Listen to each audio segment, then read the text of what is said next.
Today marks the 49th anniversary of the passing of Martin Buber, who was one of the 20th century's most influential Jewish philosopher theologians. Buber's great-grandson, Avner Strauss, is a musician who recently released a blues disc inspired by his illustrious ancestor. He shared several of his memories with IBA's Aria O'Sullivan, as well as a little music. That's me, where your thumb is. That's my father. That's my mom. And that's my Buber.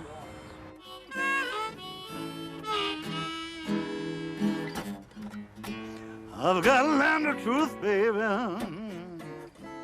before I learn how to lie.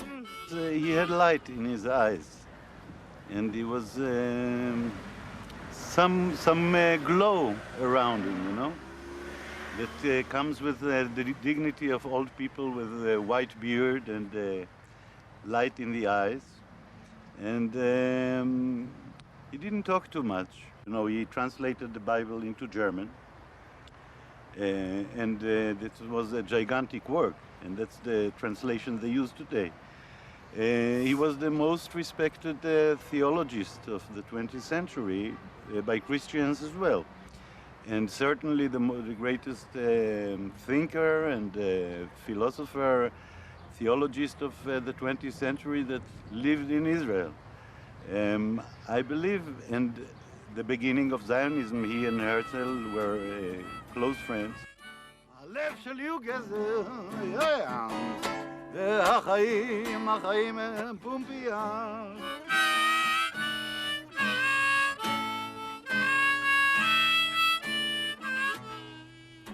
יש לי ראש מלא שטויות, ואכזבות מיד שנייה. I wish that knowledge would be genetic, you know, inherited, you know. There is so much to learn from him that and with pauses, I keep finding myself returning to him. But the surprising thing is that I think the same way in many ways before I learned or read his writings, you know. Each time I read about him, I say, wow, I thought that too. You say that you wish that knowledge was genetic, but Martin Buber wrote that we all have an unconscious Jewish soul that flows through us from generation to generation. So perhaps he's right. I am not sure. I'm not sure about it. I think Judaism has become like many puddles of. It's not one thing. Many puddles of different people, different cultures, and there is no one common thing. Avner, your new album is called Blues or Ganuz. How did Martin Buber impact in your life and your music? When I wrote the song about things not being as we wish they will be 30 years ago, and I found the photo, and I read more Ora Ganuz, and the title of the song was Blues Ora Ganuz, the alternative title. Hotel Eretz Israel, and because maybe it is a hotel, you know, we're like passing through here and we won't be here too long. And because things are not going the way we wish they would be, and we are changing in a way that we once wished we wouldn't change in. If you understand what I mean. So Martin Buber did have an impact on the way you think, maybe some of the lyrics you write? Yes, he did.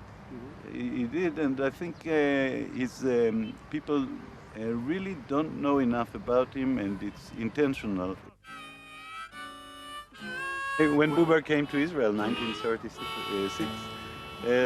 he was on a boat, and he was well known all over Europe and the world, and a man came to him and he said, I'm a writer. I wrote, you may not know my name, I'm so-and-so. I wrote one book, you probably never heard about it.